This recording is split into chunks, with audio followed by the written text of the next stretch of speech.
अस्सलाम वालेकुम वरहमतुल्लाहि वबरकातुहू। डियर स्टूडेंट्स, ये जो वीडियो है ये आपको हेल्प करेगी वर्ब के पैटर्न को समझने के लिए। मतलब वर्ब के पैटर्न से मुराद ये है कि अगर एक सेंटेंस में एक वर्ब आता है, मतलब मैं आपको ये बार बार बता चुका हूँ कि सेंटेंस को अंडरस्टैंड करने के लिए और उसमें मिस्टेक को फाइंड आउट करने के लिए सबसे इंपॉर्टेंट रोल वर्ब का होता है। अगर आपको वर्ब का पता है कि यार इस सेंटेंस में ये वर्ब काम, तो वही जो है ना वो क्लॉज बनेगा और वही क्लॉज जो है ना वो डिपेंडेंट और इंडिपेंडेंट हो सकती है। अगर इसका वर्ब के साथ सब्जेक्ट भी मौजूद है तो वो क्लॉज बनेगी, और सब्जेक्ट से पहले कोई कंजंक्शन लगा हुआ तो क्लॉज डिपेंडेंट हो जाएगी। ये बड़ी डिटेल से बात कर चुके हैं। तो अगर वर्ब के बाद कोई और दूसरा वर्ब आ रहा हो तो ये कितनी तरह के वर्ब होते हैं? ये 7 टाइप्स ऑफ वर्ब्स होते हैं। मतलब कुछ वर्ब ऐसे होते हैं जिनके बाद बेस फॉर्म आती है, कुछ वर्ब जिनके बाद टू इन्फिनेटिव आता है, कुछ वर्ब जिनके बाद जेरेंड आता है, कुछ वर्ब जिनके बाद टू इन्फिनेटिव जेरेंड दोनों आते हैं, कुछ वर्ब के बाद थर्ड फॉर्म आती है, कुछ के बाद एडवर्ब आता है, कुछ के बाद एडजेक्टिव आता है। ये चीजें सीखने के लिए ये जरूरी है कि आपको असल में वर्ब की फॉर्म्स का पता हो। अब वर्ब की फॉर्म्स का मतलब क्या होता है वो आपको बताता हूँ कि हर वर्ब जो है वो 6 फॉर्म के अंदर चेंज होगा। मतलब हर वर्ब की 6 फॉर्म्स हैं और वो सेंटेंस में उस अंदाज से आएंगे। मतलब जितना अच्छा आपको ये वर्ब का स्ट्रक्चर पता है उतना अच्छा आपको सेंटेंस स्ट्रक्चर पता है। तो इन इंग्लिश में ना verb is followed by another verb, the second verb may be infinitive और जेरेड, बेयर इंफिनिटिव और ING form. For example, some verbs always take two infinitive. He decided to learn the pattern. Similarly, some verbs always take the gerund. अब हमने इसको समझना है। तो ये समझने के लिए पहले आपको वर्ब की फॉर्म्स पता होनी चाहिए। जैसे ये बेस फॉर्म होती है, टू इन्फिनेटिव होती है। ये ग्रामरियन बेस फॉर्म और टू इन्फिनेटिव को इन्फिनेटिव से ही कहते हैं, ठीक है ना। लेकिन मैंने अलग करने के लिए आपको समझाने के लिए कि यार ये जो बेस फॉर्म होता है इसके साथ कोई E D I N G S S या टू या शेल या वेल या नहीं लगा होता है, इसकी बेस फॉर्म होती है। इसलिए ये टू इन्फिनेटिव इसके साथ हमेशा टू लगा होगा। ये प्रेजेंट सिंपल है, गो और गोज, आप जानते हैं गो और गोज मैंने क्यों लिखा, ड्राइव और ड्राइव्स क्यों लिखा, और रन रन्स क्यों लिखा, इसलिए कि ये प्लूरल वर्ब है और ये सिंगुलर है। मतलब ही गोज होता है लेकिन दे गो होता है। इस तरह से पास्ट सिंपल वर्ब की सेकंड फॉर्म देखिए, वेंट एक ही है, मैंने इसके साथ कोई और वर्ब इसलिए नहीं लगाया कि चाहे इसके पहले सब्जेक्ट सिंगुलर या प्लूरल हो, इससे कोई फर्क नहीं पड़ता। इस तरह से ये प्रेजेंट पार्ट है, वो वाला वर्ब जिसके साथ आईएनजी आ रहा हो तो उसको प्रेजेंट पार्टिसिपल कहते हैं। गोइंग, ड्राइविंग, ड्राइंग, रनिंग, और इनके रोल होते हैं प्रेजेंट पार्टिसिपल के।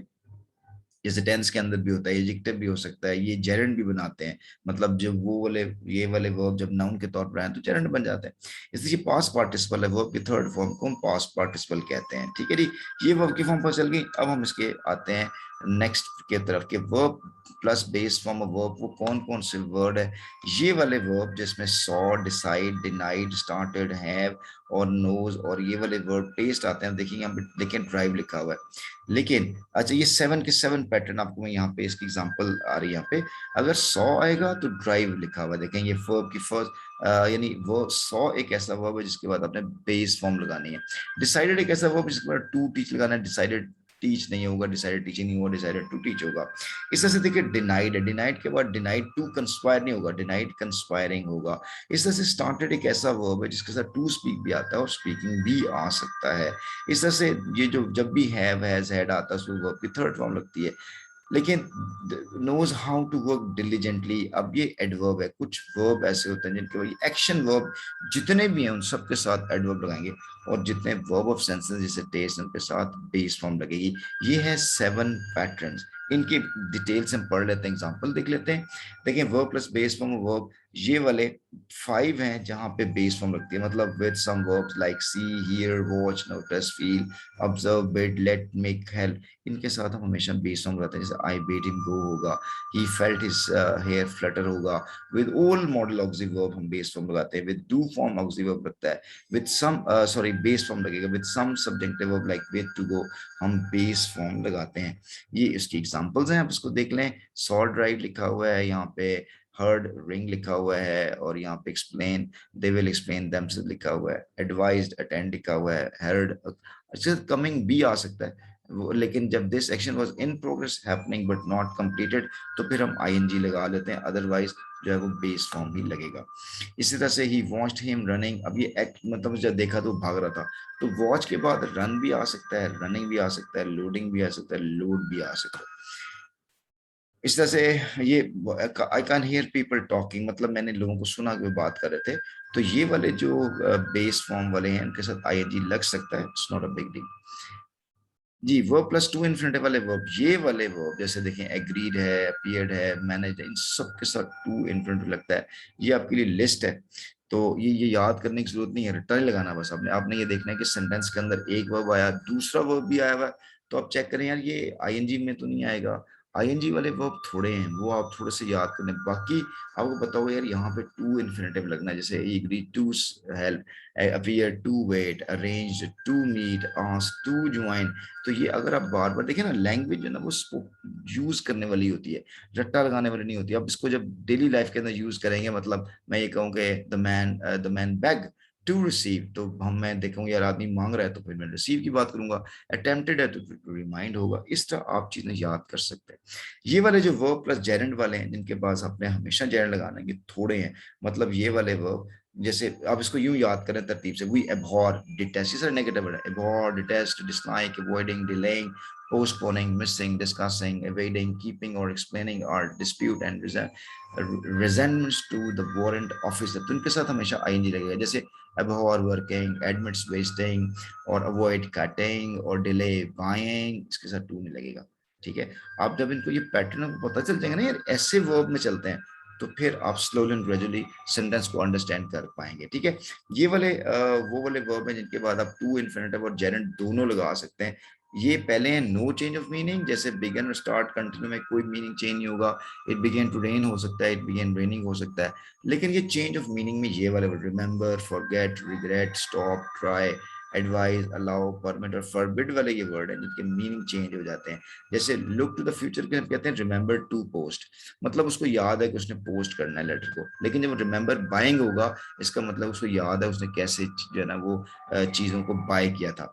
इस तरह से जब हम कहते हैं कि and an action to do something different, मतलब ही स्टॉप टू रिलैक्स, रुका ताकि वो रिलैक्स कर सके। लेकिन ही स्टॉप ड्राइविंग का मतलब उसने बिल्कुल ड्राइविंग छोड़ दी। ही स्टॉप स्मोकिंग का मतलब उसने बिल्कुल स्मोकिंग छोड़ दी। इस तरह से मेक एन एफर्ट के लिए he tried to open the door, उसने कोशिश की, और he tried speaking to general का मतलब ये है कि ये एक्सपेरिमेंट है। ही ट्राइड, उसने कोशिश की, इसने एक एक्सपेरिमेंट किया था, यहाँ पर उसने कोशिश की थी। ठीक है, इस तरह से विद नो, जब एडवाइस अलाउ परमिट जाना, जब ऑब्जेक्ट नहीं होता, जैसे एडवाइस व्हाट, तो आईएनजी लग रहा है, लेकिन जब वहां पे ऑब्जेक्ट लग रहा है तो फिर टू लग रहा है। ठीक है, तो ये एक पैटर्न है, आप इसको देखेंगे, पढ़ेंगे, देखेंगे तो ये चीजें आपको समझ में आएंगी। और एक बात याद रखिए, ये सारी ग्रामर को समझने के लिए आपको एक फॉर्मूला याद करना है, everything becomes interested when you start taking interest. Interest लेंगे चीजें मजा आएंगी आपको। अब ये लास्ट 5-6 पैटर्न है जिसमें हम कहते हैं कि वर्ब प्लस थर्ड फॉर्म, जैसे हैज है, विल हैव है, हैड नॉट को वर्ब की थर्ड फॉर्म आती है, हैव के बाद अचीव्ड और हैड के बाद स्टॉप। अच्छा, अब ये वाला बच्चों को बहुत कंफ्यूज करता है कि लुक्ड इंटेंटली कब होता है और लुक्ड अपसेट कब होता है। जब भी वर्ब मेन वर्ब के तौर पर इस्तेमाल होगा, हम उसके बाद एडवर्ब यूज करेंगे। जैसे वो लुक्ड इंटेंटली, उसने बड़े ध्यान से देखा, he tasted the sauce carefully, उसने सॉस को बड़े एहतियात से टेस्ट किया। इसे the farmer grew crops efficiently, ये सारे मेन वर्ब हैं। लेकिन यही वाले वर्ब जब वर्ब ऑफ सेंसेस बनते हैं, ही लुक टायर्ड, वो दिखाई दे रहा था, वो देख रहा था। देखिए, इसके अंदर देख रहा था और इसके अंदर दिखाई दे रहा था। It taste is so bitter, और इसका टेस्ट ऐसा था। द फॉर्मर्स ग्रू एंग्री, और वो फॉर्मर्स एंग्री हो गए। ये सारे जो है ना वो वर्ब ऑफ सेंसेस के बाद एडजेक्टिव, एक्शन वर्ब के बाद जो है वो एडवर्ब यूज होता है। ठीक है जी, I hope so you like that short video. और please practice practice practice and practice and remember, perfect practice makes you perfect person. ठीक है जी, थैंक यू वेरी मच, इंशाल्लाह see you with another video. अपना ख्याल रखिएगा और जम के तैयारी करें कि ये वक्त दोबारा आपकी जिंदगी में नहीं आने वाला।